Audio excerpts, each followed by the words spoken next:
ہے جی سوہانجنا اور اس کو کہتے ہیں مورنگا۔ یہ کیا ٹھنڈا مسا بھی نہیں ہے گا۔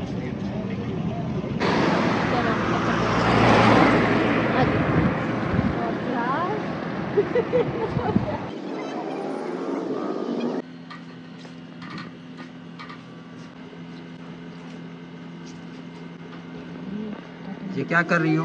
ہے جی سوہانجنا اور اس کو کہتے ہیں مورنگا۔ مورنگا اس کو کہتے ہیں؟ مورنگا فلاورز، ہاں جی۔ ایک ماں کی سب سے بڑی کمزوری اس کے بچے ہوتے ہیں اور سب سے بڑی طاقت بھی۔ جب بچے اداس ہوں تو ماں کے دل میں جیسے خاموش طوفان آ جاتا ہے اور ہر حال میں ان کی مسکراہٹ واپس لانا چاہتی ہے، چاہے اپنے حصے کی خوشیاں کیوں نہ قربان کرنی پڑے۔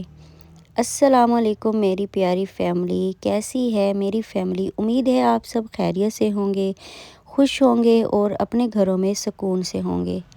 میں ہوں آپ کی بہن، ایک ماں، ایک ہاؤس وائف، ایک چھوٹا سا خواب دیکھنے والی یوٹیوبر جو صرف اپنے بچوں کے بہتر مستقبل کے لیے یہ سفر شروع کیے ہوئے ہے۔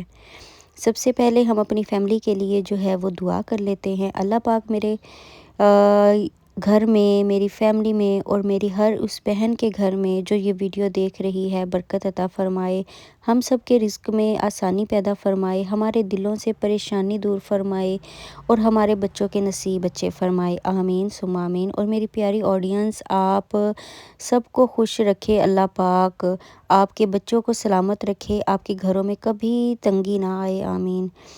تو جناب، آج میں آپ سے ایک دل کی بات شیئر کرنا چاہتی ہوں۔ آپ سب جانتے ہیں کہ عید قریب آتی ہے تو بچوں کے دل میں کتنی خوشی ہوتی ہے، نئے کپڑے، جوتے، چوڑیاں، چھوٹی چھوٹی خواہشات ہوتی ہیں۔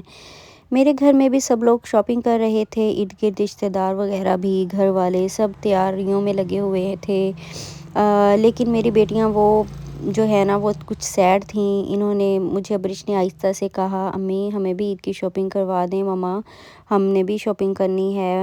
میرا دیور جو ہے وہ اپنی بچیوں کے لیے واچز لایا تھا تو پھر وہ بھی کہہ رہی تھی۔ اس وقت میرا دل جیسے رک سا گیا۔ میں جانتی تھی کہ اس وقت ہمارے پاس گنجائش نہیں ہے، حالات ایسے نہیں ہیں کہ ہم عید کی شاپنگ کر سکیں۔ میں نے ان کی آنکھوں میں اداسی دیکھی، وہ سیڈ ہو گئیں، تو میں جب ان کو سمجھاتی ہوں کہ بیٹا جب بھی آپ کو نا کوئی بھی چیز لینی ہوتی ہے نا تو آپ فوراً اپنے بابا کے لیے دعا کیا کرو کہ اللہ تعالیٰ ہمارے بابا کی پریشانیوں کو دور کر، ان کے مسائل کو دور کر، ہمارے بابا کی روزی کو کشادہ کر دے، ہمارے نصیب میں کر دے، ٹھیک ہے؟ تو میں ان کو یہی دعا بولتی ہوں۔ اور ایک ماں کے لیے اس سے بڑا دکھ کوئی بھی نہیں ہوتا کہ وہ اپنے بچوں کو اس طریقے سے سمجھائے یا کیسے نہیں۔ تو بس بہرحال قرآن پاک کی آیتیں ہیں اور ہم لوگوں کے لیے آس امیدیں وہی ہیں، فَإِنَّ مَعَ الْعُسْرِ يُسْرًا، إِنَّ مَعَ الْعُسْرِ يُسْرًا۔ بے شک ہر تنگی کے ساتھ آسانی ہے، بے شک ہر تنگی کے ساتھ آسانی ہے۔ میں نے دل میں کہا، اللہ یا اللہ آج ہمیں تنگی میں ہیں لیکن تو آسانی دینے والا ہے۔ آج میری بچیاں اداس ہیں لیکن کل ان کے نصیب روشن ہوں گے انشاءاللہ۔ تو جناب میں نے ان کی جو ہے وہ سیڈنس ختم کرنے کی کوشش کی۔ میں نے سوچا اگر ہم انہیں شاپنگ نہیں کروا سکتی تو کم سے کم ان کا دل تو بہلا سکتی ہوں۔ ہم انہیں لے کر نہر کے کنارے چلے گئے، وہاں پر ہلکی ہلکی ہوا چل رہی تھی، لائٹنگ کا اہتمام ہوا تھا، پانی کی آوازیں تھی، بچے کھیل رہے تھے، خوش تھے، بہرحال وہ خوش ہو رہی تھی لائٹوں کو دیکھ کے، پانی کو دیکھ کے۔ ہمارے جو ہے یہ نہر کے اوپر بہت ساری لائٹیں لگی ہوئی ہیں، جب بسنت کا ایشو چل رہا تھا تب سے یہ جو ہے نا وہ لائٹس وغیرہ تھیں۔ جناب وہ سیڈ تو تھیں لیکن پھر ہم نے ان کا موڈ جو ہے وہ خوشگوار کرنے کی کوشش کی۔ یہاں پر آپ دیکھ سکتے ہیں کہ یہ سیڈ تھیں، اتنی وہ ہیپی نہیں تھی۔ پھر آہستہ آہستہ ان کو باتوں میں لگایا، ان کے ساتھ باتیں شاتیں کی، تو پھر ایک ہم نے ویڈیوز وغیرہ بنائی تو پھر ہنسنے لگ گئیں، تھوڑا تھوڑا خوش ہونے لگ گئیں۔ یہ دیکھو یہاں پر بھی سیڈ ہیں، مطلب کہ بچے ہیں نا وہ ان کو سمجھنے میں پھر ٹائم لگتا ہے، اور شاید جو ہے نا بس بچے جو ہے وہ آہستہ آہستہ سے جو ہے نا پھر وہ ٹھیک ہوتے ہیں۔ پھر ہم لوگوں نے ویڈیوز وغیرہ بنائی تو پھر کچھ ہنسنے لگ گئیں، اور اس وقت مجھے لگا کہ شاید خوشی جو ہے نا وہ صرف چیزوں سے نہیں ہوتی، لمحوں سے بھی ملتی ہے، لیکن یہ چیزیں جو ہیں وہ ہم بڑوں کے لیے میٹر کرتی ہیں، بچوں کے لیے چیزیں میٹر نہیں کرتے۔ بچے ہیں ان کو تو چیزیں چاہیے ہی ہوتی ہیں۔ تو جناب پھر اس کے بعد وہاں سے ہم نے گنے کا جوس بھی پیا. بچیاں کہنے لگیں کہ جوس بھی پینا ہے, اور میری بچیوں کو بہت پسند ہے گنے کا جوس, مجھے بھی بہت زیادہ پسند ہے, بچپن سے مجھے بہت پسند ہے گنے کا جوس نا. تو ان کی یہ چھوٹی چھوٹی خواہشات جو ہیں نا, میں کوشش کرتی ہوں کہ ہر حال میں پوری کر لوں, جلدی سے جلدی پوری کر لوں. تو جو میرے بس میں ہوتا ہے میں کوشش یہی کرتی ہوں. کبھی کبھی زندگی میں بڑی بڑی چیزیں نہیں, چھوٹے چھوٹے لمحے انسان کو جینے کا حوصلہ دے دیتے ہیں.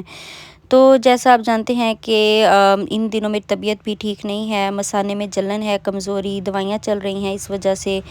تو کبھی کبھی جسم جواب دے جاتا ہے لیکن ماں کا دل نہیں تھکتا. میں نے دوائی لی, مسکرا کے بچیوں کے ساتھ بیٹھی, کیونکہ میں نہیں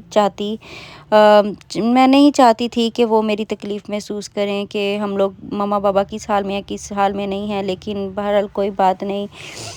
یہاں پہ میں آپ کو بتاتی ہوں کہ ایک حدیث کا مفہوم ہے, اللہ تعالیٰ جب کسی بندے کو آزماتا ہے تو اس کے درجات بلند کرنے کے لیے آزماتا ہے.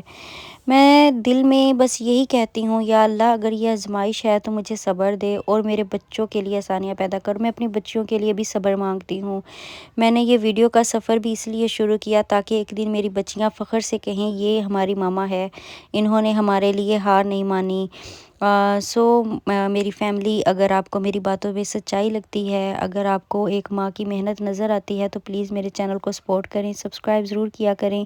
آپ کے ایک سبسکرائب جو ہے شاید میری اور میری بچیوں کے لیے ایک مسکراہٹ بن جائے. آپ کا ایک شیئر شاید ہمارے حالات بدلنے کا ذریعہ بن جائے. میں کسی سے ہمدردی نہیں مانگ رہی, بس ساتھ مانگ رہی ہوں. آخر میں بس اتنا ہی کہوں گی, زندگی میں حالات ہمیشہ ایک جیسے نہیں رہتے. اگر آج ہمارے پاس عید کی شاپنگ کے پیسے نہیں تو انشاءاللہ ایک دن ہم بھی اپنے بچوں کی بہتر چیزیں دلوائیں گے انشاءاللہ. میں چاہتی ہوں کہ میں جانتی ہوں کہ اللہ پاک دیکھ رہے ہیں, وہ ماں کے آنسو ضائع نہیں کریں گے. آپ سب میرے لیے دعا کریں, میرے بچوں کے مستقبل کے لیے دعا کریں. اللہ آپ سب کو خوش رکھے, سلامت رکھے, اور ہمارے گھروں میں کبھی محرومی نہ آئے. آمین ثم آمین. اپنا خیال رکھیں اور دعاؤں میں یاد رکھیے گا جناب.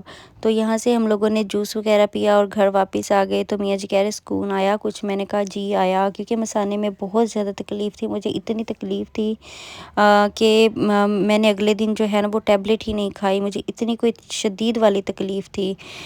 تو جناب بس اسی کے ساتھ یہ زندگی کی روزمرہ کی چیزیں چلتی ہیں. اسی کے ساتھ ویڈیو کو ختم کرتے ہیں. اللہ